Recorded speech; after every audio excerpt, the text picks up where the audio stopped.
है। 3 रैलियों को संबोधित करेंगे जेपी नड्डा।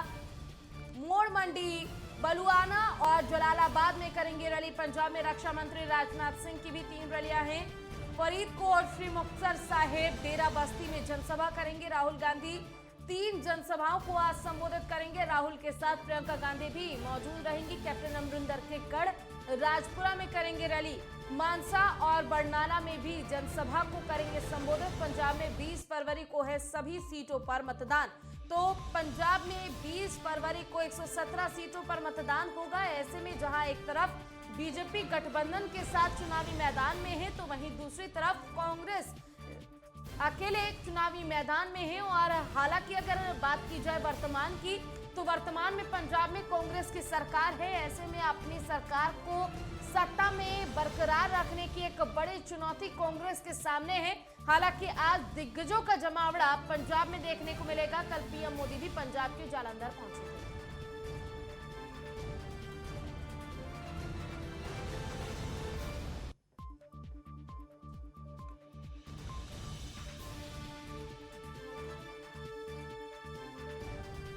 और ज्यादा जानकारी के साथ हमारी संवाददाता ईशा ठाकुर इसी खबर पर लाइव जुड़ चुकी है। ईशा, देखो पंजाब जो है अब वो काफी ज्यादा हॉट बनता जा रहा है। सियासत काफी ज्यादा क्योंकि गर्मा रही है। यहाँ पर आज दिग्गजों का जमावड़ा देखने को मिलेगा।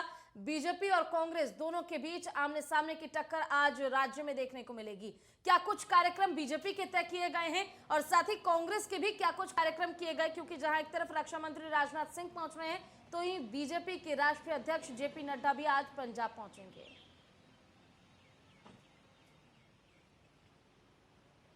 जी बिल्कुल, देखिए पूजा, सबसे पहले मैं जिक्र करना चाहूंगी केंद्रीय रक्षा मंत्री राजनाथ सिंह की, जो कि थोड़ी देर बाद फरीदकोट में चुनावी सभा करेंगे। 11 बजे का समय था और ऐसे में वो पहुंच भी चुके हैं फरीदकोट और थोड़ी देर बाद वो संबोधन करेंगे। इसके बाद श्री मुक्तसर साहिब में उनकी जनसभा होनी है और 3:45 में डेरा बस्सी वहां पहुंचेंगे। और पूजा, डेरा बस्सी वही हल्का है जहां पर 2 दिन पहले कांग्रेस नेता प्रियंका गांधी ने रोड शो निकाला था और दीपेंद्र ढिल्लो, जो कि वहां के चुनाव मैदान में उतरे हैं कांग्रेस के उम्मीदवार के तौर पर, उनके लिए वोट वहां पर मांगा था।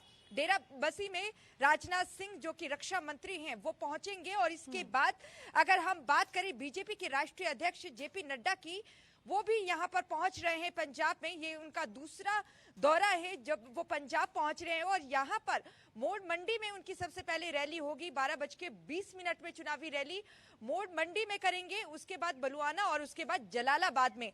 ये पूजा वो एरिया है जहां पर डेरे का प्रमुख माना जाता है, कहीं ना कहीं जो डेरा सच्चा सौदा प्रमुख है गुरमीत राम रहीम, जब हमने देखा कि पिछले दिनों उन्हें 21 दिनों की जब पैरोल मिली, तो कहीं ना कहीं विपक्ष की तरफ से बीजेपी पर यह निशाना साधा गया कि डेरे की वोट बैंक को सेंध लगाने के लिए बीजेपी ने पैरोल दी है। और जहां पर बीजेपी के राष्ट्रीय अध्यक्ष जेपी नड्डा ये रैली करने वाले हैं, ये चुनावी रैली, वहां पर जो डेरा समर्थक हैं उनकी संख्या काफी ज्यादा है।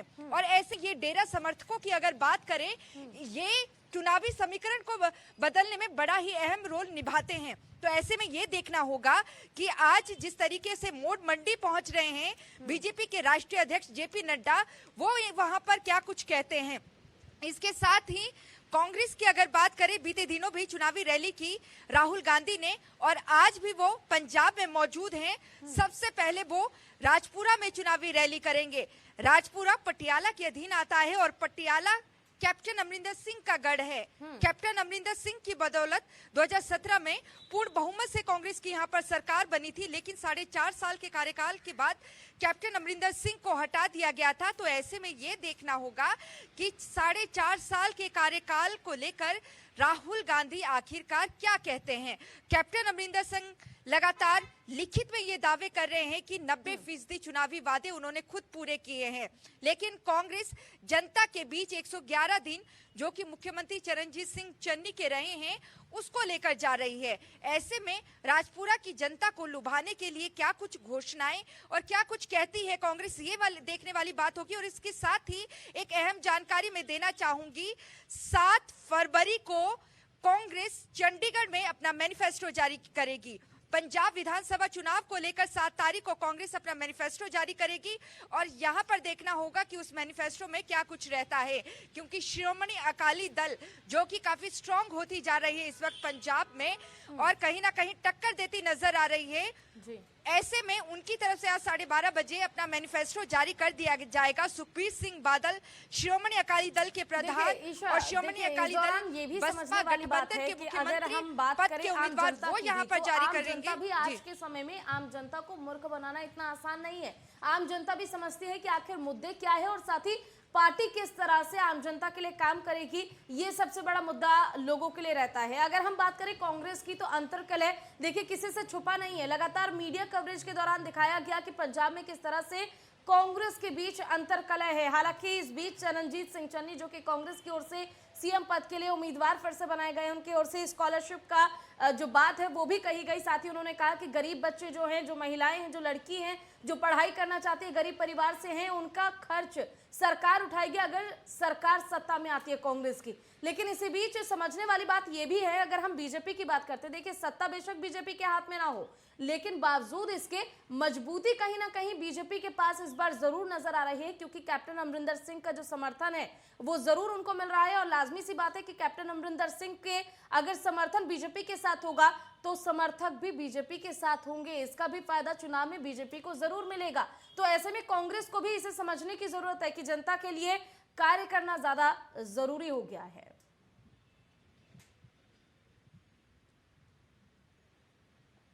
जी बिल्कुल, देखिए 5 साल यहाँ पर कांग्रेस सत्ता में रही। अगर हम कैप्टन अमरिंदर सिंह की बात करें, 2017 में पंजाब में केजरीवाल की काफी ज्यादा लहर थी और मोदी लहर भी, लेकिन इसके बावजूद प्रचंड बहुमत से यहाँ पर कांग्रेस की सरकार कैप्टन अमरिंदर सिंह ने खड़ी कर दी थी। और यहाँ पर अगर कैप्टन अमरिंदर सिंह की तजुर्बे की तरफ अगर ध्यान दे, 2014 में जब देश भर में मोदी लहर थी, उस दौरान उन्होंने अमृतसर लोकसभा सीट से 1 लाख से ज्यादा वोट से बीजेपी के वरिष्ठ नेता अरुण जेटली को हराया था। तो ऐसे में कैप्टन अमरिंदर सिंह अनुभवी हैं, तजुर्बेदार हैं और कहीं ना कहीं उन्होंने कोशिश की थी गांधी परिवार की जो छवि धूमिल होती जा रही थी 1984 के सिख दंगों की वजह से, उसको लेकर कहीं ना कहीं जो छवि है वो सुधारने की कोशिश उनके तरफ से की गई थी। लेकिन प्रधानमंत्री कल जालंधर में आए, जालंधर में जिस तरीके से उन्होंने एक बार फिर से कहा कि 1984 के जो सिख दंगे हुए थे उसमें नमक छिड़कने का काम कांग्रेस कर रही है, लेकिन जो एनडीए सरकार है उन्होंने एसआईटी का गठन किया और जो पीड़ित है उनको इंसाफ दिलाया। तो एक बार फिर से 1984 के जो सिख दंगे हुए थे वो यहाँ पर चुनावी रैली और चुनावी जो जनसभा संबोधित की जाती है पार्टियों की ओर से, इसका भी प्रभाव जनता पर जरूर पड़ता है। अब देखने वाली बात होगी कि बीजेपी और कांग्रेस के बीच जहां टक्कर पंजाब में देखने को मिल रही है, आखिर जनता पर किस पार्टी का प्रभाव ज्यादा पड़ेगा इस बार चुनाव में। आपका बहुत बहुत शुक्रिया तमाम जानकारी के लिए।